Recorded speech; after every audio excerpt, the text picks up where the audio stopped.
Welcome to NTD Evening News. Our top story tonight, President Trump laying out his plans for the Golden Dome in Greenland.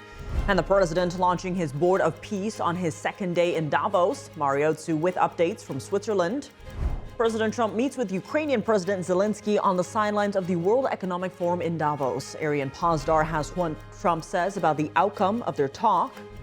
The U.S. announces new plans for the Gaza Strip, which will include seaside resorts, but some residents in the territory are skeptical. Jason Perry reports. Former special counsel Jack Smith testified before Congress today on his investigations into President Trump. Lawmakers expressed concern over Smith's surveillance of their phone records. Luis Martinez reports. A congressional task force explored why the federal government hasn't been transparent about Dr. Martin Luther King Jr.'s assassination. Arlene Richards has the details.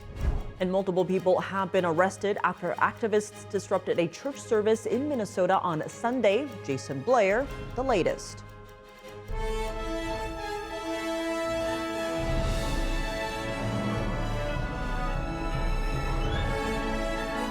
This is NTD Evening News, live from our global headquarters in New York City. Here's Tiffany Meyer. Good evening and thank you for joining us tonight. President Trump laying out his plans for the future of Greenland. This coming as he cancels threatened tariffs on European nations over Greenland's possible acquisition. And the president launching the Board of Peace in Davos amid tensions with Western allies. We now go live to NTD's Washington correspondent Mariotsu, who was at that launch in Davos today. Mari, good evening. Tiff, good evening. That's right. And President Trump is now on his way back to Washington after 2 days in Davos. And he's telling reporters aboard Air Force One that the timeline of that Greenland framework is, quote, infinity and, quote, forever. And he said that that's something that he talked to NATO General Secretary Mark Rutte about yesterday, that they're still negotiating the deal, but that it would essentially be long term. And as you said, this is coming just a day after President Trump canceled all threatened tariffs on European nations over that potential acquisition of Greenland. President Trump saying about the emerging deal today that the U.S. will have total control. The U.S. military can do whatever it wants and that it will come at no cost. Take a look. Well, I'm not going to have to pay anything. We're going to have total access to Greenland. He says the deal will also allow the U.S. to install part of his Golden Dome, a multi-billion-dollar missile defense system on the island, citing that missile accuracy will improve with part of the dome on Greenland's strategic location. So the Golden Dome will be on Greenland? A piece of it, yes, and it's a very important part because it's everything comes over Greenland. If the bad guys start shooting, it comes over Greenland. What if, God forbid, I'm not saying it's going to happen anytime soon, but what if a foreign country launched a missile at the United States of America? We would need control over the Arctic in order to shoot that missile down. Our entire missile defense system depends on that Arctic security. Meanwhile, the Chinese and the Russians and even the Danes who control Greenland admit that they want to control that facility. Those missiles would be flying right over the center of that piece of ice. President Trump's also urging the necessity of tariffs for national security and identity, framing his tariff strategy as a way to keep foreign influence at bay without cost to the U.S. consumer. If they think that, like, the Chinese have inelastic supply to the U.S., so they're going to just keep dumping their stuff no matter what, then they really, really care about the tariffs. And so the fact that countries move so much when the president threatens tariffs says something about, like, who's bearing the tariff, right? This while he touts his America First economic agenda ahead of the midterms, while saying some Western allies have lost their way. China is welcome, but what we need is more Chinese foreign direct investment in Europe. We're going to reward companies for investing in the United States of America and penalize companies for trying to invest in communist China and places all over the world. Meanwhile, the president unveils the Board of Peace on his last day in Davos, a day after blasting European leaders for policies he says led to vulnerability to hostile adversaries. 19 board members joined President Trump on stage in Davos, including world leaders from Argentina, Armenia, and Azerbaijan, the president notably having brokered a major peace deal between the latter two countries last year. They're friends of mine, I think. Let me see. Yeah, every one of them is a friend of mine. This board has the chance to be one of the most consequential bodies ever created. He says the board will start with a focus on rebuilding Gaza before looking globally. And the President of the United States is a president of action. It is our destiny if we put the time and the effort that it requires, as I know this board will do. But I also think it will serve as an example of what's possible in other parts of the world. without losing focus on what's before us now. This is what's possible for other places and other conflicts that seem impossible to solve right now. And after that Board of Peace meeting, President Trump then met with Ukrainian President Volodymyr Zelenskyy on the sidelines of the World Economic Forum. The White House saying that that meeting lasted around an hour, and President Trump telling us right after that the meeting went well, that it was good. And Zelenskyy then said that the first trilateral meeting between Russia, the United States, and Ukraine will take place tomorrow in the UAE. And as President Trump jets back to Washington, he won't be home for long at the White House, as he's set to go to Iowa on Tuesday to make a speech on the economy and energy. Tiff, back to you. Mari, thanks for those updates. And President Trump saying he had a good meeting today with Ukrainian President Zelenskyy. The Ukrainian leader now touting plans for that first trilateral meeting of the U.S., Ukraine, and Russia since the start of the war. NTD's international correspondent Arian Pasdar has more. The meeting was good with President Zelenskyy. We'll see how it turns out. President Trump saying he had a good meeting with Ukrainian President Volodymyr Zelenskyy at the sidelines of the World Economic Forum. Zelenskyy says Trump has the means to stop the fighting in Ukraine. He really can, because he has dialogue with Putin. Not everybody has dialogue, just even dialogue. He has dialogue with Putin on the same levels. I think America is much stronger than Russia, and that's why I think he can do this. Trump didn't give many details on the outcomes of the meeting with Zelenskyy. He suggested details still have to be worked out. Also on Thursday, Zelenskyy announced plans for the first trilateral meeting since the start of the war. He says US, Ukrainian and Russian officials are set to meet in the Middle East. It will be the first trilateral meeting in Emirates. It will be tomorrow and the day after tomorrow. Yes, it will be 2 days meetings in Emirates. He added that a document outlining US security guarantees for Ukraine is complete and that it only has to be signed. Zelenskyy also says the trilateral meeting could help resolve one of the main questions in the peace process, which the two sides have not yet agreed on. It's all about the eastern part of our country. It's all about the land. This is the issue which will not solved yet. Zelenskyy added that he's not yet sure whether the meeting will take place in the United Arab Emirates, as plans often change at the last minute. Also, the Ukrainian president commented on the situation in Greenland, calling on European nations to take seriously the threat posed by China and Russia.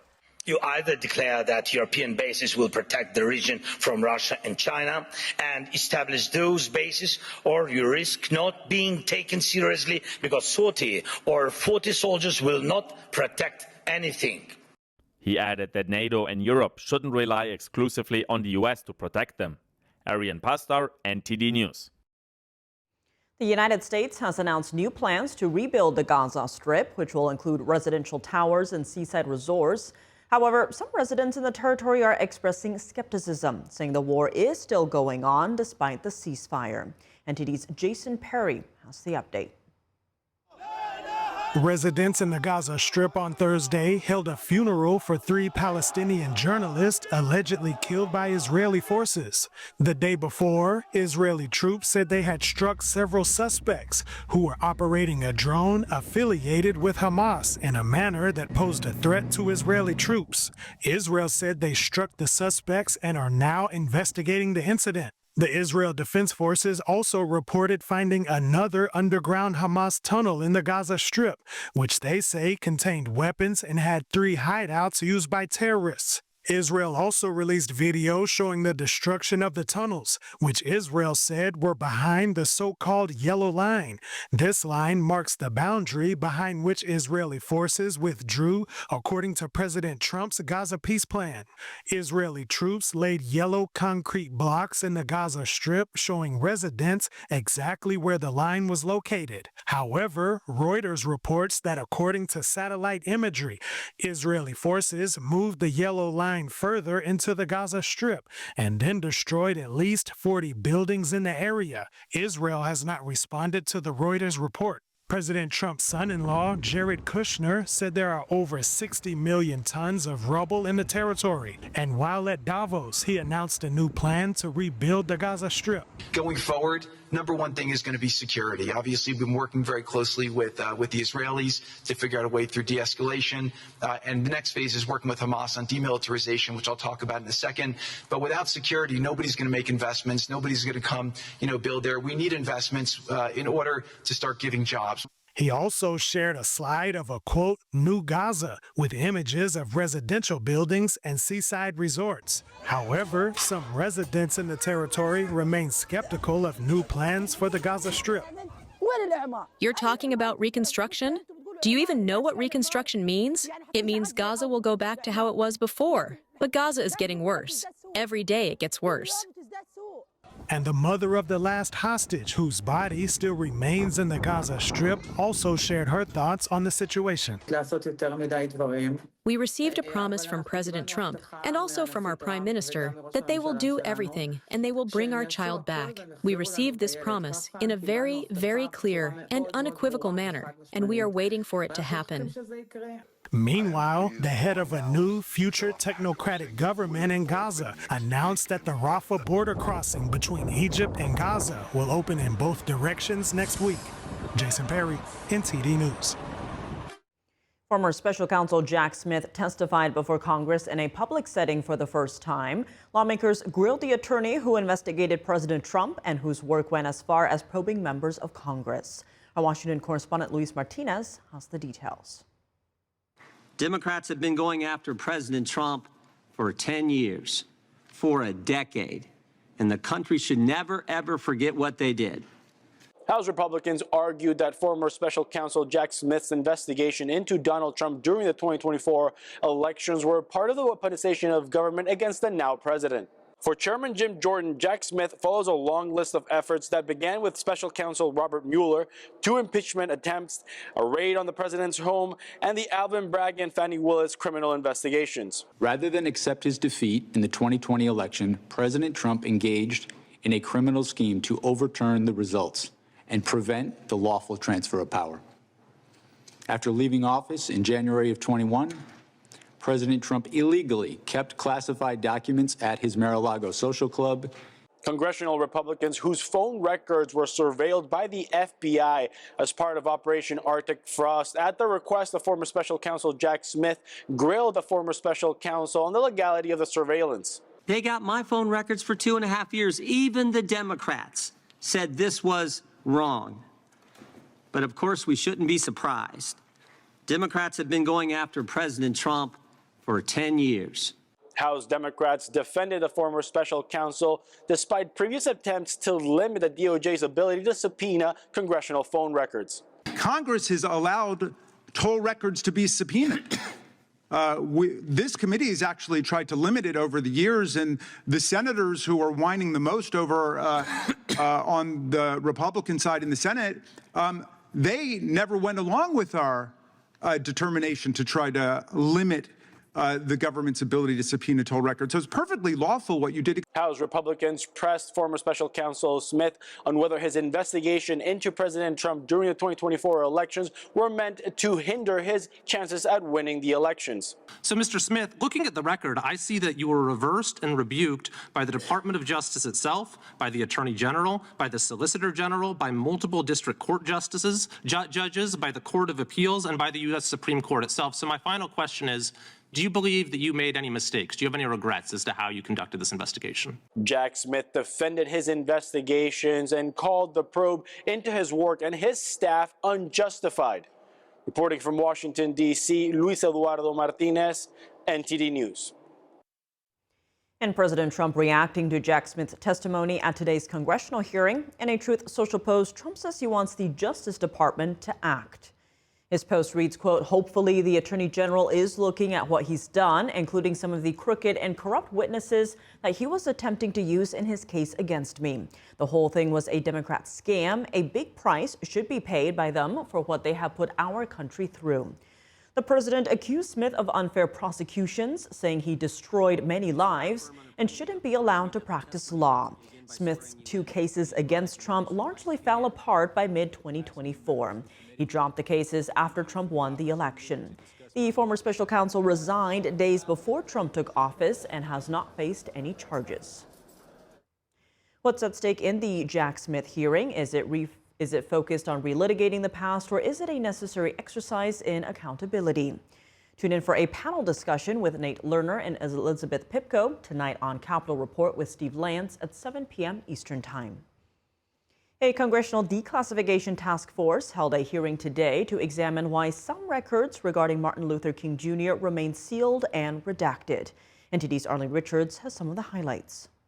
I recognize myself for the purpose of making Republican chairwoman of the task force on the declassification of federal secrets, Anna Paulina Luna, said that the government hasn't been transparent about Dr. Martin Luther King Jr.'s assassination.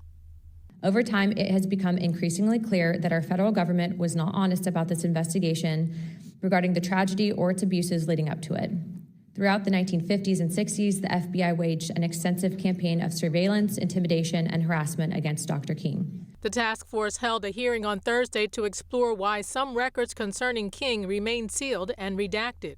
Records regarding the assassination were declassified in stages, primarily in July 2025, following President Trump's executive order last January. Witnesses included King's niece, Alveda King, chair of American Dream at the America First Policy Institute, Stuart Wexler, author and investigative researcher, and Kia Hamadanchi, senior policy counsel at the ACLU. They discussed how Congress can help the government restore Americans' trust. But first, Alveda King paid tribute to her uncle. My uncle, Dr. Martin Luther King Jr., was first and foremost a preacher of the gospel. Before he was the global civil rights leader, he was guided by faith, prayer, and family as a husband, a father, an uncle, a servant of God. She called on the task force to bring a new commitment of unity to the current division seen throughout the nation. Wexler urged the House of Representatives to release the unsealed records. You're the folks who can release it. Executive order cannot release it. To release the materials from the House Select Committee on Assassinations, I'm going to call it the HSCA a lot as we move forward, that was sealed not by a judge. This was sealed by the clerk of the House of Representatives. He said those records can be unsealed at the discretion of the clerk. On the issue of transparency and public trust, members of the panel and the committee agreed that the government's investigations of Dr. King may have been unlawful. Luna said the committee would be following up with the National Archives to obtain and review additional records. Arlene Richards, NTD News.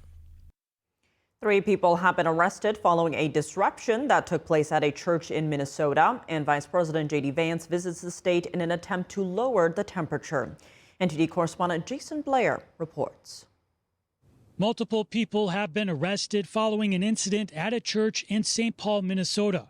On Sunday, a group is seen on video appearing to disrupt a church service, chanting "Ice Out" and "Justice for Renee Good." Authorities shared photos of 3 suspects being taken into custody: Nakima Armstrong, an activist and attorney; Chantel Louisa Allen, a St. Paul school board member; and William Kelly, an active protester spotted recently in different places around the U.S. Attorney General Pam Bondi says our nation was settled and founded by people fleeing religious persecution. Religious freedom is the bedrock of this country. Nakima Armstrong says that the group went into the church looking for one of the pastors, named David Easterwood, who allegedly is also an acting field director for ICE in St. Paul. Armstrong spoke with former CNN journalist Don Lemon on the day of the incident. We show up somewhere, they don't expect us to come there, and then we disrupt business as usual. Later, Armstrong insisted that the group didn't initially storm into the church, but first sat down with the congregation. We didn't rush in, we didn't bust in. We were a part of the service until I got up and posed that question to the pastor. Some legal experts have been saying that Armstrong and others could be in violation of the FACE Act, which makes it unlawful to impede on others' First Amendment rights to practice their religion. Following the Sunday incident, Homeland Security Secretary Kristi Noem vowed that there would be arrests. People will be brought to justice for how they violated the law in that situation. And a charge for Don Lemon, who was with the group inside the church, was rejected by a magistrate judge in Minnesota. Authorities say that the 3 arrested are being federally charged with conspiracy to deprive rights.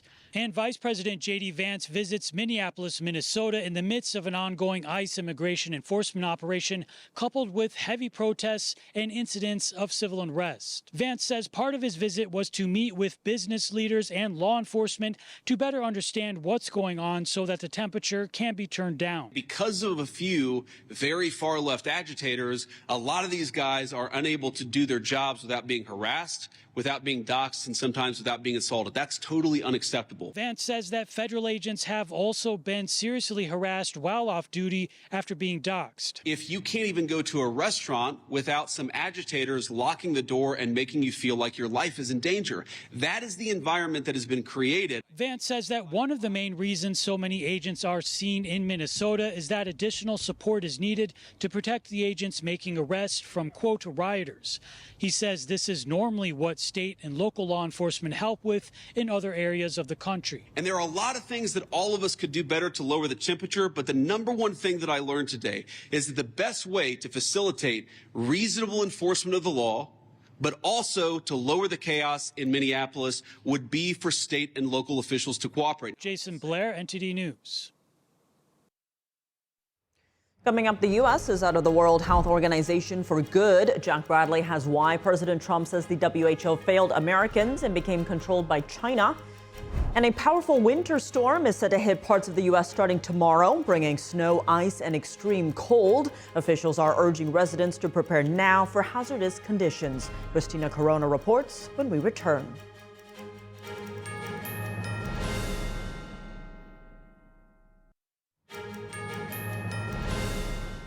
Welcome back. I'm Tiffany Meyer. The U.S. officially leaves the World Health Organization. President Trump began the year-long withdrawal process on his first day back in office, criticizing the agency's handling of COVID and what he calls excessive influence from China.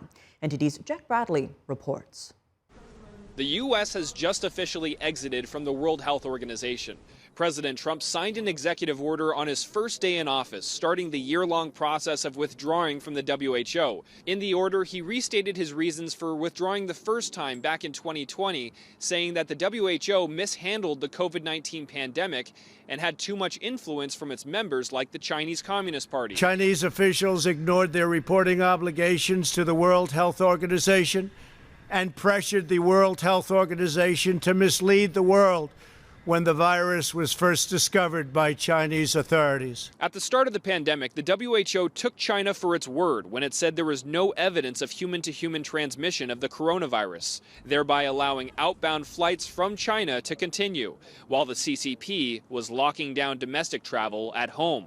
The entire time, China refused to allow outside investigators in. Trump also accused the WHO of helping China to mislead the world about the origins of the coronavirus pandemic, but the agency denies these allegations. I always said it came from Wuhan. It did come from Wuhan. President Trump also says that the agency demands disproportionately big payments from the U.S. compared to much larger countries like China. So we were paying $500 million a year, and China is paying $37 million a year. Former President Joe Biden, upon taking office in 2021, immediately reversed the move and rejoined the WHO.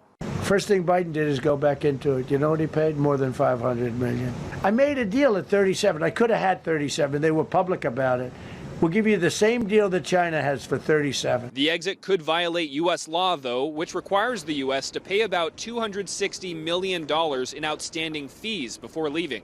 But a State Department spokesperson defended the decision on Thursday, saying the president paused all future U.S. funding to the WHO and that Americans have already paid enough. The U.S. withdrawal from the WHO is forcing the agency to make major budget and workforce cuts, but the Director General is seeing the bright side, saying it offers an opportunity. An opportunity for countries to transition away from aid dependency towards self-reliance. The WHO is just one of several United Nations-tied organizations that the U.S. has been withdrawing from over the past year. That includes the UN Human Rights Council, which allows notorious human rights abusers on it, like China and Cuba. Reporting from Washington, D.C., Jack Bradley, NTD News. And what do Americans make of President Trump's Board of Peace, and has the United Nations lived up to its original mission? NTD's Sam Wong was out on the National Mall in D.C. to hear from the people. Do you think the United Nations has been living up to its original mission? Yes, it has. But it does steer off course. Take all these hostile countries and they go to the United Nations and they just trash the U.S. at that point. The United Nations don't have nothing.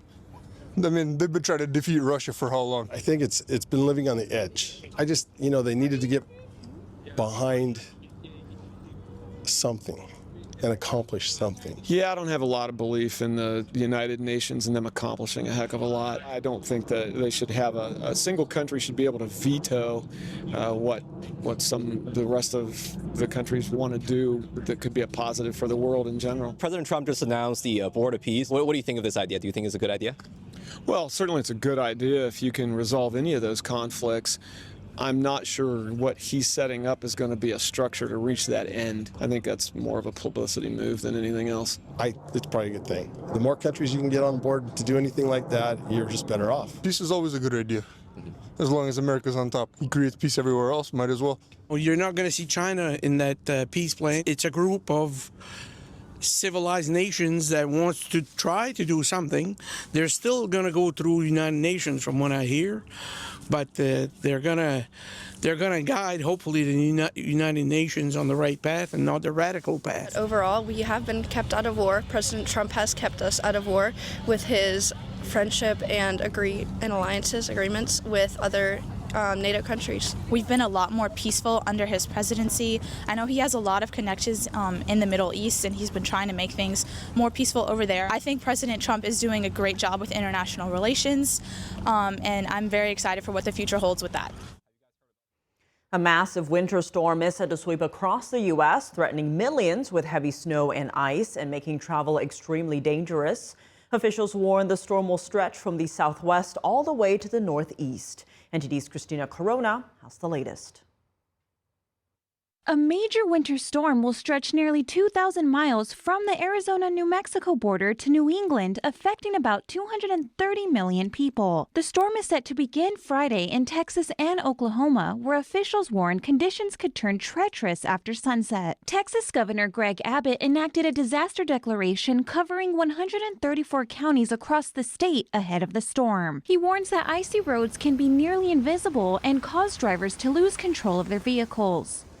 What we strongly encourage is if you're in an area with this ultra cold temperature that also has precipitation, do not be on the road unless you have to be on the road.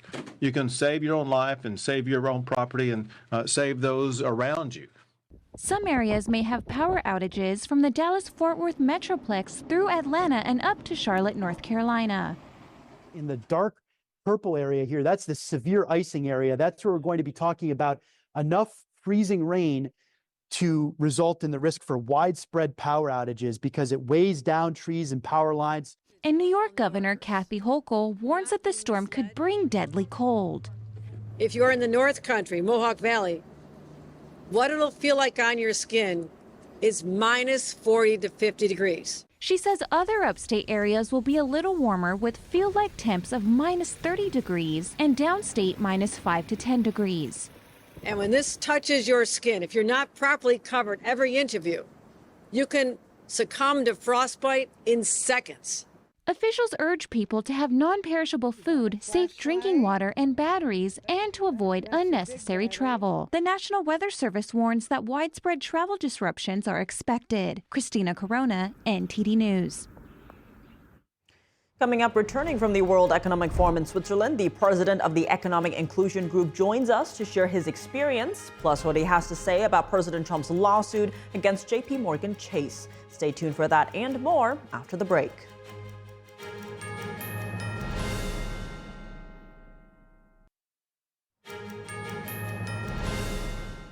Welcome back. I'm Tiffany Meyer. As the World Economic Forum wraps up and President Trump sues JP Chase, we're joined by Jorge Gersati, president of the Economic Inclusion Group. Jorge has just returned from the forum's annual gathering in Davos. Jorge, thank you so much for joining us. Great to see you again. Now, since you were just in Davos, what was it like this time around? Give us a sense of the atmosphere and its vision for the economy.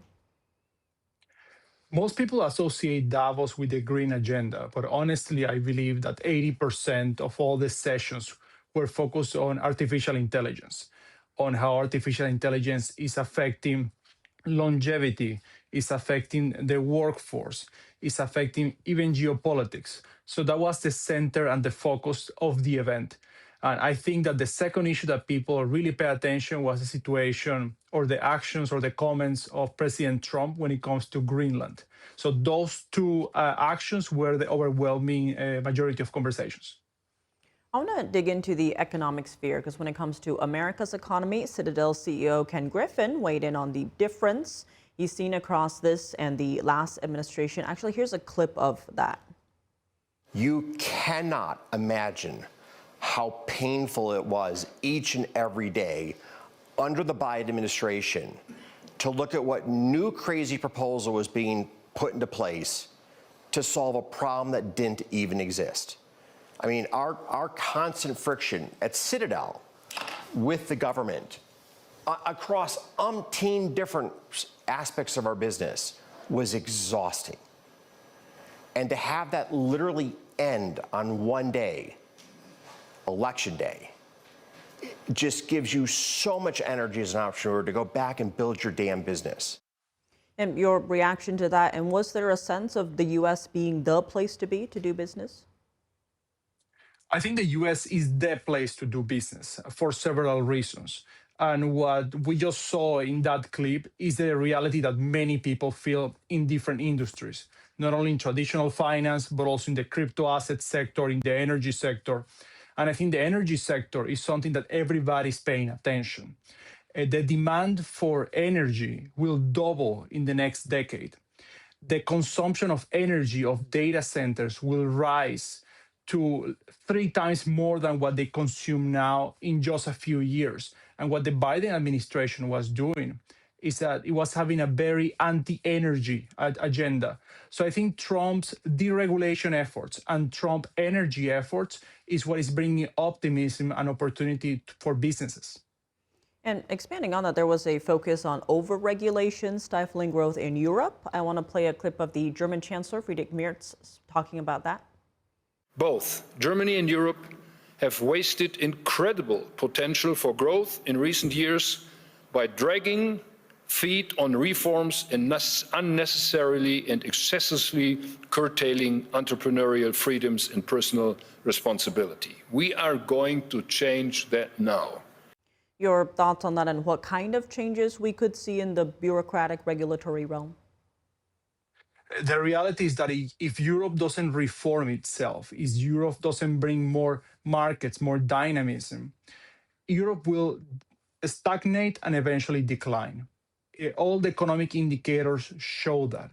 The business activity is way less than in the US.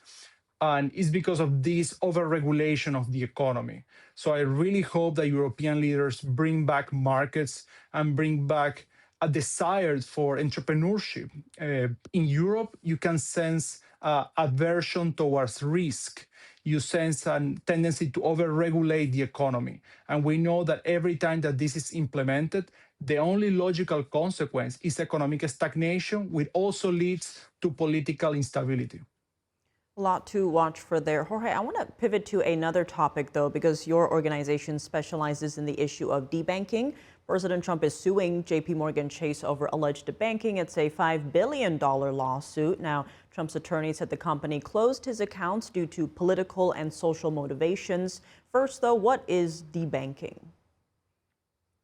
Debanking is a phenomenon that is way more common than people can even imagine. Imagine if you wake up one day and your bank accounts are closed without an explanation, without any opportunity to solve the problem, and without any place to go, anywhere to take your money. This is happening to many people for many reasons, some because of political reasons, also because of the effects of bad regulation, over-regulation, or financial compliance. So Donald Trump, what he's arguing is that all his bank accounts and his organization were closed for political reasons. And the reality is that this is a huge regulatory problem that we need to fix. At least 12,000 Americans have expressed public concerns about they were debanked in the past 2 years. So we know that 12,000 people were debanked in the past 2 years at least, and we don't have clear data of the real magnitude of the problem, which may be way higher. I'm going to dig into that a little, if I may. Do you know or have any sense of organizations and what type of individuals are getting debanked? Anything that is becoming controversial in the eyes of the financial regulatory system, all these industries are being debanked.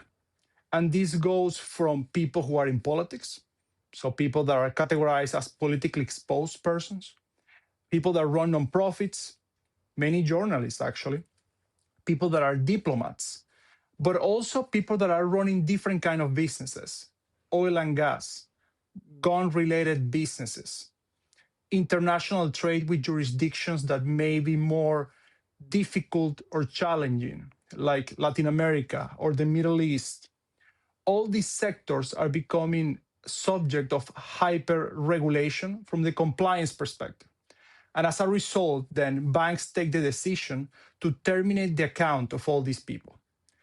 The problem is that if we don't solve this regulatory mess, my projection is that in 10 years, everybody involved in many of these industries will be debanked. When it comes to solutions, what are the steps needed to fix this? I know you have a piece out calling for structural reforms. Talk to us about that.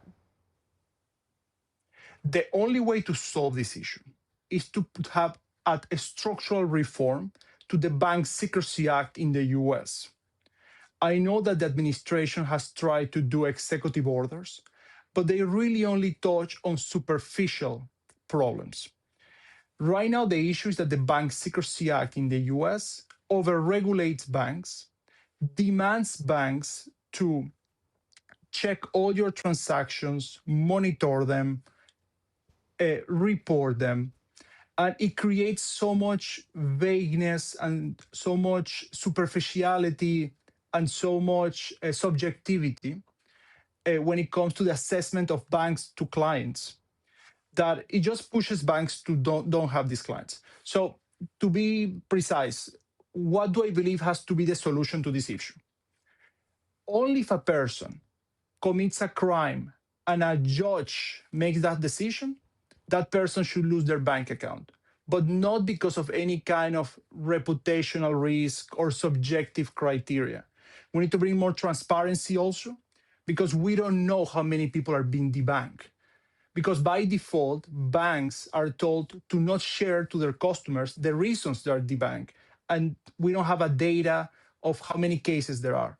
So we need more data, we need more objectivity, and we really need to move away from the way financial compliance is right now. Well, Jorge Gerasati, as always, thank you so much for joining us. Thank you very much. Coming up, NTD's 7th International Figure Painting Competition is underway here in New York City. Flora Hua brings us a look at some of the work on display from 60 finalists. And in baseball, the New York Mets continue their off-season purge with a blockbuster trade. Dave Martin joins us to discuss when we come back.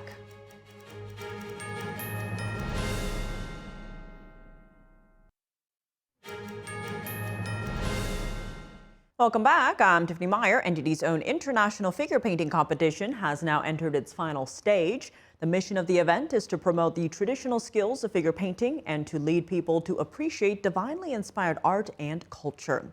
This week, the works of 60 finalists are on display in New York City, and 2 painters demonstrated their skills in a live painting event. NTD's Flora Hua brings us the story from the Samal Gandhi Club right here in New York City.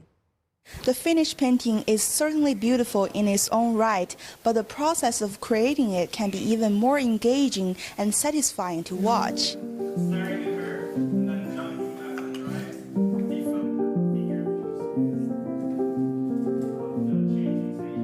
Painting here in this event, it's just beautiful, you know, all of the people that are here observing and talking with us.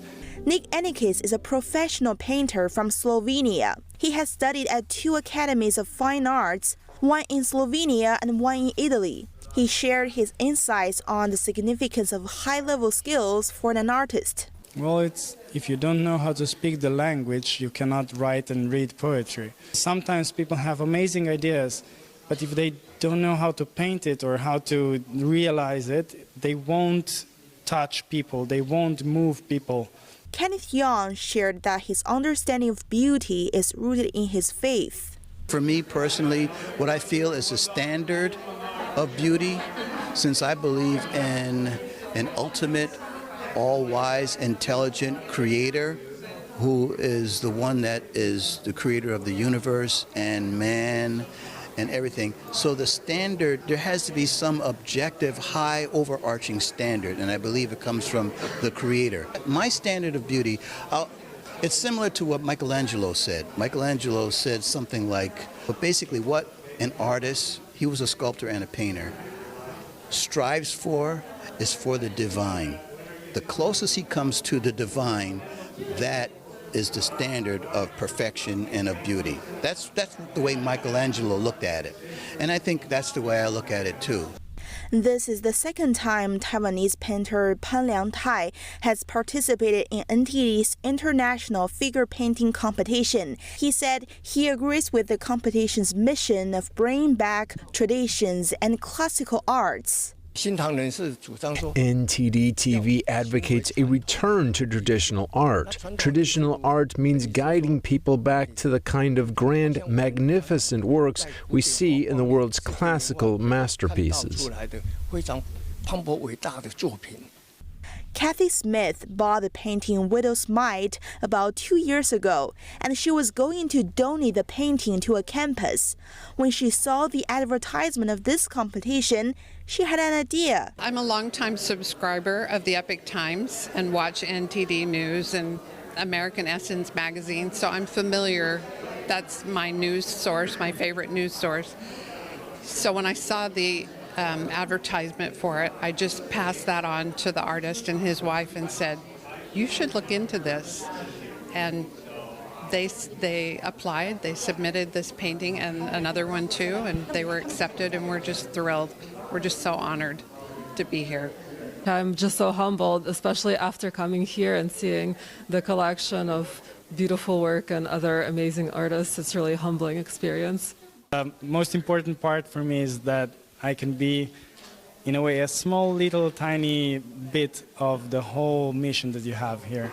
You know, because the mission is not just creating beautiful artwork, but it's so much more, like fighting for freedom, fighting for beauty, you know, that making this world a better place through art, because I think art, in a way, has the power to speak directly with our hearts.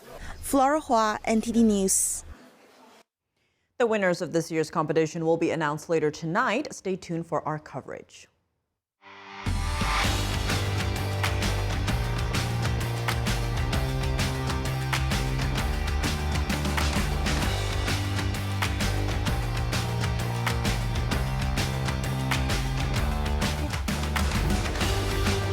And now for your sports news, we're joined by NTD's Dave Martin. Dave, we've got some NFL, baseball news, but let's start in college football, as former Michigan coach Sherrone was in court today for the first time since his arrest last month. What is the latest in this case? Yeah, his lawyer said today she's looking to get the charges against Moore dropped. Now, those charges include felony home invasion as well as stalking. Moore has pleaded not guilty to the charges. Now, Moore's attorney says Moore's arrest was based on, quote, misleading statements, and that without them, there would be no probable cause for these charges. Now, authorities say Moore entered a woman's apartment, back on December 10, blamed her for him losing his job that day while threatening to kill himself as well. Now, the Washington County assistant prosecutor said that Moore told the woman, quote, "My blood is on your hands," and that the woman had told the school about their relationship. Now, Moore was fired for what the school said was having an inappropriate relationship with a staff member that same day. He is now due back in court on February 17th, so we will definitely have more updates as this story goes along.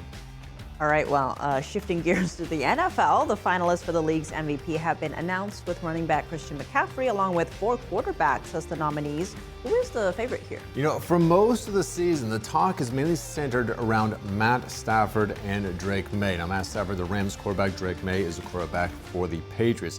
Stafford, meanwhile, was already named a first-team All-Pro at quarterback ahead of the other 3 quarterbacks on this list. So I would certainly say he's the favorite at this point.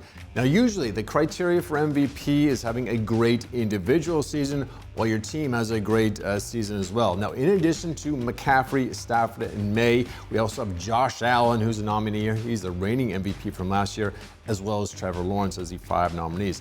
But Stafford, meanwhile, back to him. He led the NFL in passing yards and touchdowns. He was second in passer rating. Now, admittedly, this would be a very nice story. Matt Stafford is 37 years old. Only 2 players in NFL history, that's Aaron Rodgers and Tom Brady, were MVPs at an older age. Meanwhile, May, he is just 23 years old. He would become the 6th youngest MVP in league history. Very interesting, isn't it? All right, so representation. Elsewhere in the league, though, San Francisco 49ers general manager John Lynch said yesterday they're investigating the team's high number of injuries. Now, that investigation may include looking at the electrical substation that's located near the team's training facility. Yes, there has been a viral, we'll call it a curiosity, really online that suggests the team's long injury list for years, really, can be at least partly attributed to the excess exposure to electromagnetic force, or EMF. Now, the thinking is that low-frequency radiation in the substation located near Levi's Stadium, that's where they play the games, and it's near their practice fields, may have contributed to their high injuries over the last, decade, it seems like. Now, Lynch, the general manager, was asked about it yesterday. He said, among other things, I think you have to look into everything. So it's at least a possibility, it sounds like. Now, this season, the 49ers had 20 players on injured reserve, and the amount of salaries that went to players on injury reserve was more than any other team. Last season, they led the league in adjusted games lost, which is another measure of injury impact to teams. They also led that category in 2020. So this will be another one that I'll be very interested to follow up with later, too. I feel like leading in injuries is not what you want. But looking at baseball news, the New York Mets have reportedly acquired all-star pitcher Freddie Peralta in a trade with Milwaukee. Yeah, the Mets got Peralta and fellow pitcher Tobias Myers for 2 of their better prospects. Peralta, of course, the biggest name in this deal. He's a 2-time All-Star, finished 5th in the Cy Young voting this past season. He's one of 2 players with at least 200 strikeouts each of the last 3 years. And to boot, his $8 million salary for 2026 is really a bargain for someone who's this good. Now, the downside on him is that he'll be a free agent after the season, and if the Mets want to hold on to him, they will most likely have to pay way more than $8 million. Now, this trade was announced last night, just a day after they traded for Chicago White Sox outfielder Luis Robert. Really part of a big offseason overall for the Mets, who last year had the 2nd highest payroll in baseball, but did not make the playoffs. So obviously they want to reverse that. Sounds like an investment. Well, Davis, always, thanks for joining us. Thank you, Tiff. And that's all for today's news. Round-the-clock coverage, visit us at ntd.com/live or download our NTD app. Thanks for tuning in. I'm Tiffany Meyer. Good night.